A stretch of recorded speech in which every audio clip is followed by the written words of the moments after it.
फिर से GB education में ऑनलाइन क्लास में आप सभी का हार्दिक अभिनंदन एवं स्वागत है।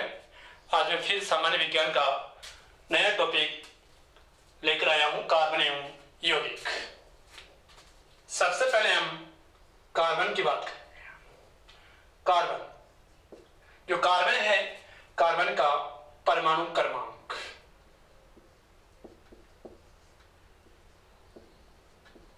परमाणु क्रमांक को दोस्तों जेल से व्यक्त करते हैं, जो होता है कार्बन का 6। कार्बन का इलेक्ट्रॉनिक विन्यास वो होता है 1s2 2s2 2p2। कार्बन जो है इसकी संयोजकता, कार्बन की संयोजकता या जो वैलेंसी है वो होती है ±4। कार्बन में कार्बन कार्बन परमाणु के मध्य बंध कोण का मान, दोस्तों बंध कोण का मान,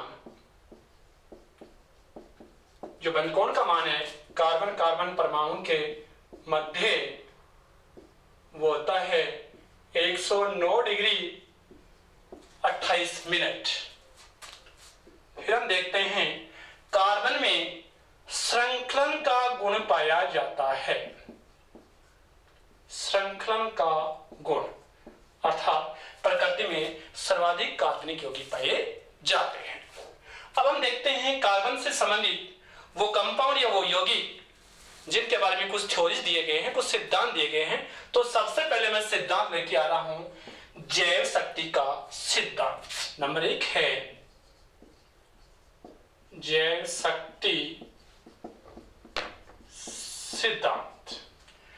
जो जैव शक्ति सिद्धांत है, ये सिद्धांत देने वाला जो वैज्ञानिक था वो था बर्ज़ेलियस। बर्ज़ेलियस ने इस सिद्धांत के बारे में क्या बताया, क्या एनालिसिस किया या क्या अपनी थ्योरी दी, ये कहा कि जो लेबोरेटरी है, प्रयोगशाला में है, उसमें हम कृत्रिम कार्बनिक यौगिक का निर्माण नहीं कर सकते। अर्थात यानी कि कोई भी जो कार्बन यौगिक का निर्माण होता है वो जैव शक्ति सिद्धांत के द्वारा ही होता है।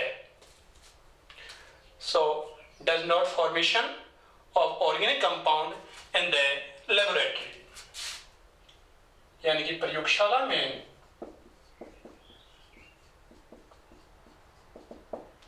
कार्बनिक यौगिक,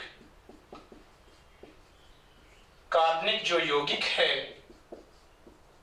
का संश्लेषण नहीं कर सकते। तो इस सिद्धांत का खंडन किया। फिर खंडन करने वाला वैज्ञानिक कौन था? इसका खंडन किया गया कि नहीं, ऐसा तो नहीं होता है, प्रयोगशाला में हम निर्मित कर सकते हैं। खंडन करने वाले वैज्ञानिक थे होलर या वोहलर। इस वैज्ञानिक ने बताया कि अमोनियम साइनेट, अमोनियम साइनेट,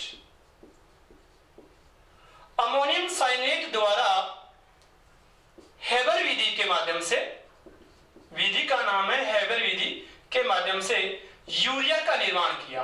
यूरिया, देखिए जो यूरिया है जिसका फॉर्मूला होता है NH2CO, NH2, यूरिया प्रथम संश्लेषित कार्बनिक यौगिक है प्रयोगशाला में।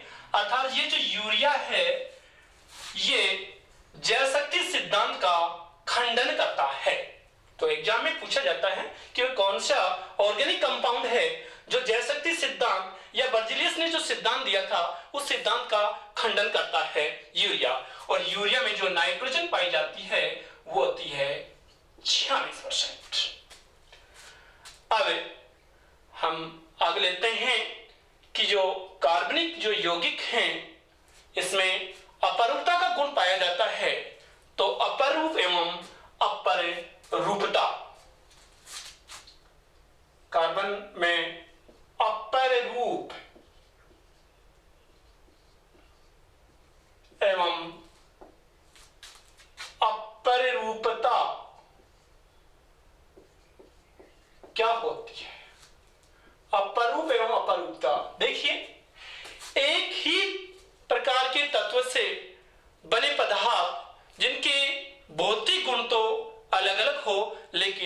रासायनिक गुण समान हो ऐसे पदार्थों को हम जो अपरूप कहेंगे तथा इस प्रकार के गुण को अपरूपता कहते हैं। कार्बन के बारे में अपरूप की बात मैं जहां तक कर रहा हूं कार्बन के बारे में, तो कार्बन के निम्न दो अपरूप होते हैं। कार्बन के जो अपरूप देखते हैं हम,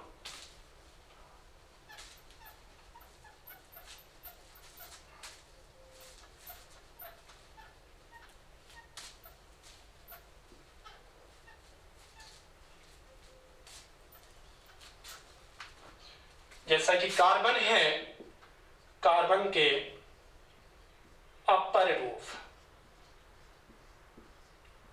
कार्बन के अपर रूप सामान्यतः देखा जाए तो दो प्रकार के होते हैं।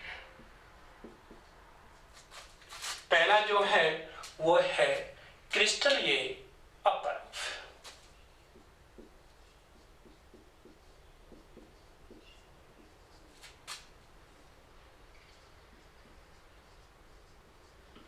दूसरा है अक्रिस्टलीय अपर।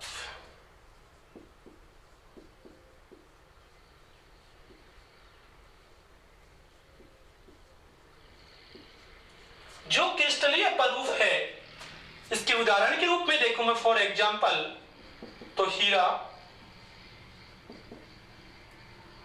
ग्रेफाइट, फुलेरीन यानी कि बक्कीबॉल और ग्रेफाइट, ये वो एग्जाम्पल हैं जो क्रिस्टलीय अपरूप है। और इसकी पहचान क्या होगी कि क्रिस्टलीय अपरूप है, इनकी निश्चित ज्यामिति होती है।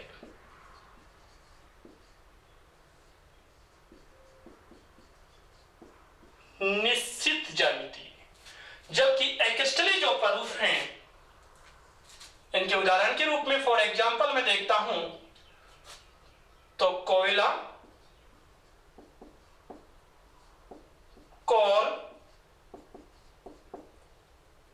काजल, कोल गैस,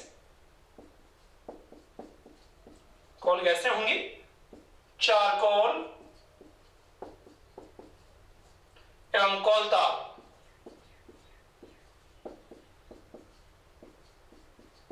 वो ये कंपाउंड होंगे जिनकी जो ज्यामिति है वो अनिश्चित होती है। अनिश्चित ज्यामिति। तो हमने कार्बन के जो अपरूप हैं वो दो भागों में बांटे, क्रिस्टलीय और अक्रिस्टलीय। क्रिस्टलीय की निश्चित ज्यामिति, जबकि अक्रिस्टलीय की निश्चित ज्यामिति नहीं होती। इसमें हमने हीरा, ग्रेफाइट, फ्लोरीन और ग्रेफीन देखा, जबकि इसमें कोयला, कोल, काजल, कोल गैसें, चारकोल एवं कोलतार के बारे में डिटेल से अध्ययन करेंगे। सबसे पहले मैं यहां पर लेता हूं हीरा, जो कि एक क्रिस्टलीय अपरूप का उदाहरण है।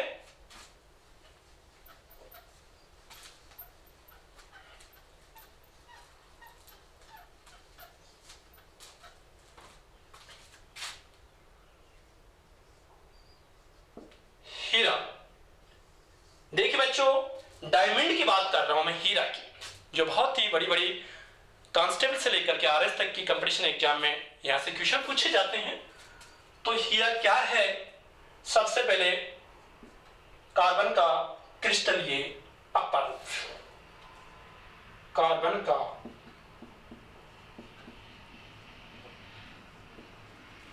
क्रिस्टलीय अपर रूप है। इसकी निश्चित ज्यामिति होती है, निश्चित ज्यामिति।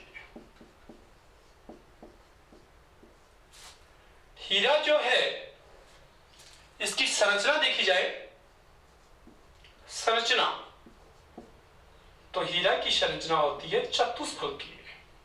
कैसी होती है जी? चतुष्फलकीय।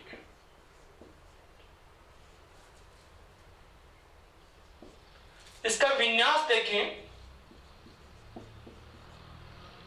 तो हीरा का जो विन्यास होता है द्विविमीय। कैसा होता है जी? द्विविमीय या सॉरी त्रिविमीय या 3D। हीरा जो है इसका संकरण देखा जाए, संकरण, तो संकरण हीरा का होता है sp3। हीरा की चालकता देखें कि क्या ये विद्युत धारा का चालक होता है। देखा जाए तो हीरा विद्युत धारा का कुचालक होता है, कुचालक, यानी विद्युत धारा प्रवाहित नहीं होती। इसका कारण क्या है? इसका कारण यह है मुक्त इलेक्ट्रॉन का अभाव। मुक्त इलेक्ट्रॉन का अभाव होने के कारण हीरा विद्युत धारा का कुचालक होता है। हीरा है, देखा जाए तो ये अधातु का रूप है, अधातु।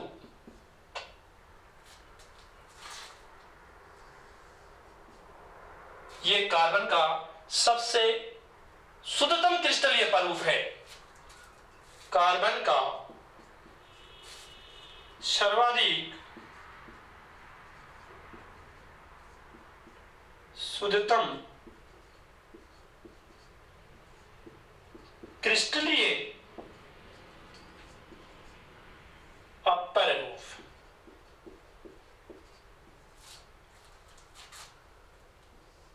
प्रकृति का सबसे कठोर पदार्थ कौन है? हीरा। हीरा चमकता है।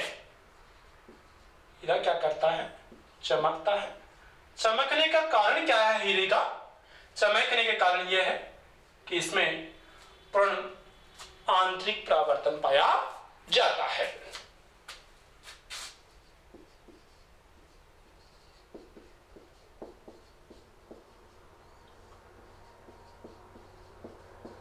हीरा पूर्ण आंतरिक परावर्तन के कारण चमकता है। हीरा रंगहीन पारदर्शी होता है। कैसा होता है? रंगहीन एवं पारदर्शी। काला हीरा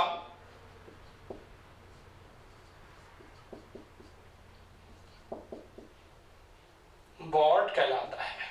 क्या कहलाता है? बॉड कहलाता है।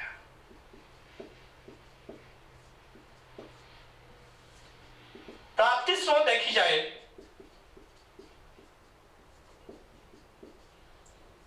हीरे की प्राप्ति स्रोत वो हम दो प्रकार से ले सकते हैं। पहला जो है प्राकृतिक। प्राकृतिक रूप से देखेंगे तो किम्बरलाइट पत्थर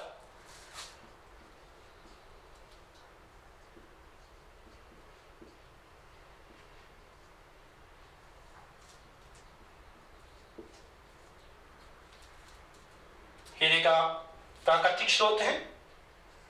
कृत्रिम रूप से देखें, कृत्रिम रूप से जो स्रोत देखा जाए हीरे का तो सिलिकॉन कार्बाइड,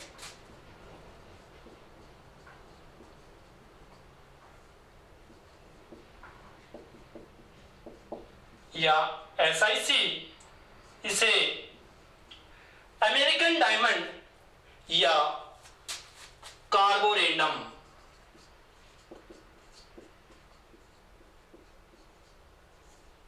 या कह सकता हूं अमेरिकन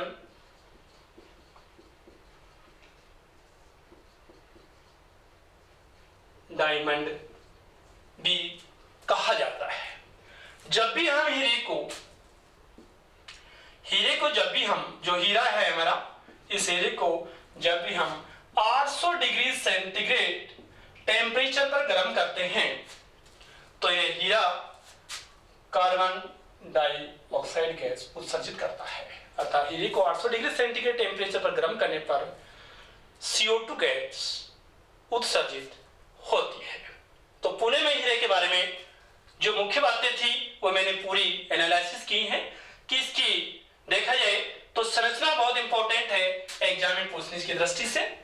विन्यास त्रिविमीय 3D, संकरण sp3, चालकता कुचालक है मुक्त इलेक्ट्रॉन के कारण, और इसके देखी जाए तो प्राकृतिक स्रोत जो किम्बरलाइट पत्थर, कृत्रिम स्रोत silicon carbide SiC, American diamond या कार्बोरेंडम भी कहते हैं। काला हीरा बोट कहलाता है, रंगहीन पारदर्शी होता है चमकने के कारण, पूर्ण आंतरिक परावर्तन के कारण। जो मैंने सही के चिन्ह लगाए हैं यहां से ज्यादातर क्वेश्चन हीरे के बारे में आ जाते हैं। ये सभी क्वेश्चन किए जाते हैं किसके होते हैं तो उसका आंसर हीरा कहलाएगा, हीरा होगा। अब हीरे का देखते हैं हम उपयोग। देखो दोस्तों, हीरे का उपयोग क्या उपयोग किया जाता है। सबसे पहला उपयोग देखा जाए तो चट्टान एवं जो कांच की सीलियां होती हैं, कांच की सीलियों को काटने के कट्टर बनाने में, कांच की सीलियों और चट्टान को काटने के कट्टर बनाने में हीरे का उपयोग किया जाता है। दूसरा उपयोग देखे जाए तो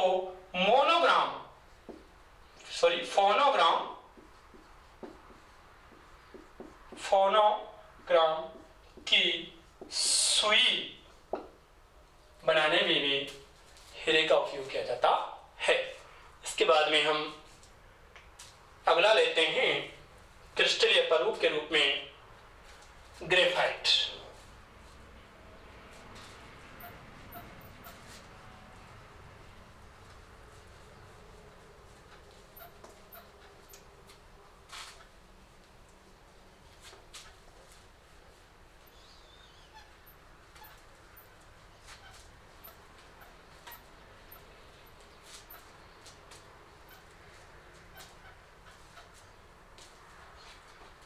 कार्बन का क्रिस्टलीय प्ररूप का दूसरा उदाहरण हमने लिया था ग्रेफाइट।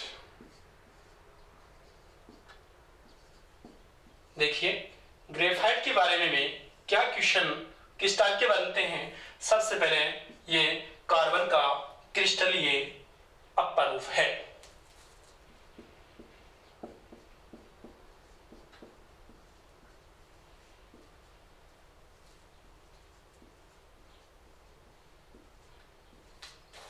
निश्चित ज्यामिति पाई जाती है।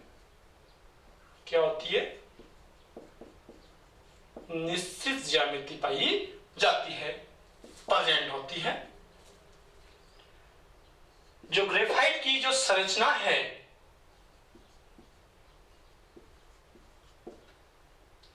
ग्रेफाइट की संरचना जो होती है वो होती है षटकोणीय परतदार।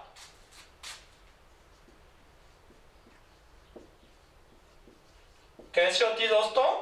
षटकोणीय परतदार। अर्थात यहां पर चादर होती हैं और चादर एक दूसरे पर पिसलती रहती हैं। इसी कारण से ग्रेफाइट कैसा होता है? चिकना होता है। ग्रेफाइट का जो विन्यास देखा जाए तो विन्यास होता है द्विविमीय। कैसा होता है? द्विविमीय या 2D।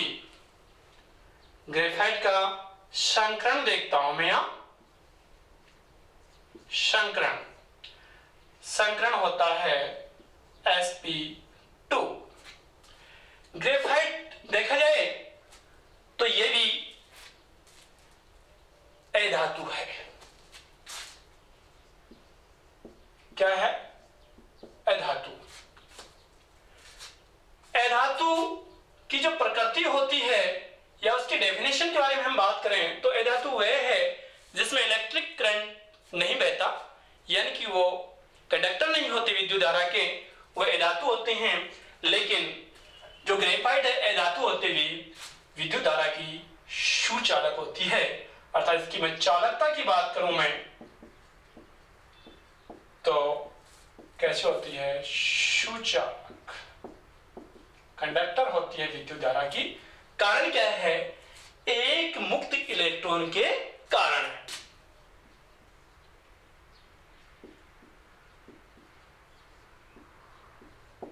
एक मुक्त इलेक्ट्रॉन के कारण यह विद्युत धारा की सुचालक होती है ग्रेफाइट। ग्रेफाइट के बारे में हम और बात करें यहां पर तो जो ग्रेफाइट है इसका निर्माण किस आधार पर कर सकते हैं, हम निर्माण की बात कर रहा हूं मैं यहां पर। निर्माण तो ग्रेफाइट का जो निर्माण है वो एचिसन विधि द्वारा होता है। इसकी एक विधि है और उस विधि का नाम है एचिसन।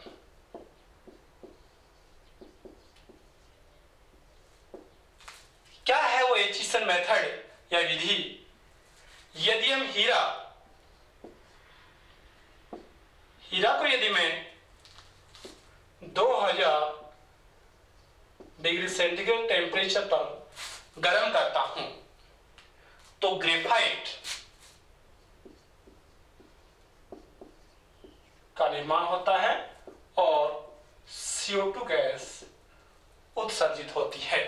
अर्थात ये विधि जो हीरे को हम 2000 डिग्री सेंटीग्रेड टेम्परेचर पर गर्म करते हैं तो ग्रेफाइट का निर्माण होना और CO2 गैस का उत्सर्जित होना एचिसन कहलाता है। अर्थात इस विधि को हम क्या कहते हैं, एचिसन कहते हैं।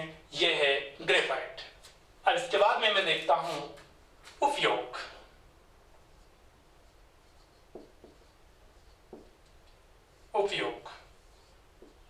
उपयोग की बात करूं मैं ग्रेफाइट की तो उपयोग के लिए सबसे पहले मैं ये बात करूंगा सीसा पेंसिल बनाने में। इसका उपयोग किस रूप में किया जाएगा, सीसा पेंसिल के निर्माण में। शुष्क स्नेह के रूप में,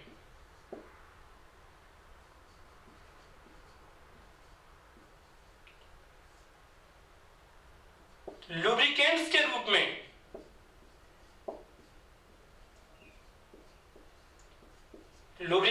रूप में, इसका हम उपयोग कर सकते हैं। परमाणु भट्ठी में मंदक के रूप में,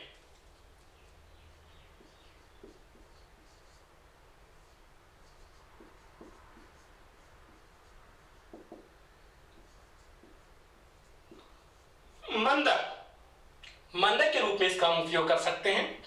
इसके बाद में इसका और उपयोग किया जाता है वो क्रूसिबल निर्माण में।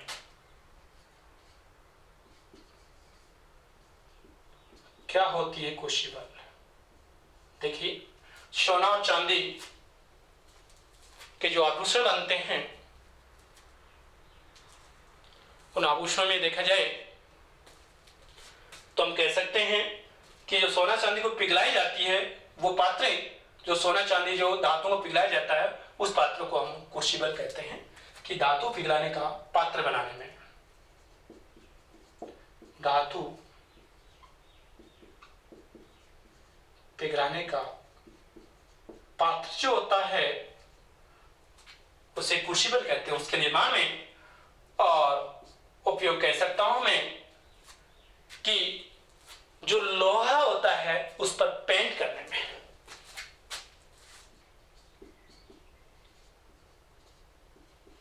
लोहे पर पेंट, कलर निर्माण में, अर्थात इलेक्ट्रोड निर्माण में।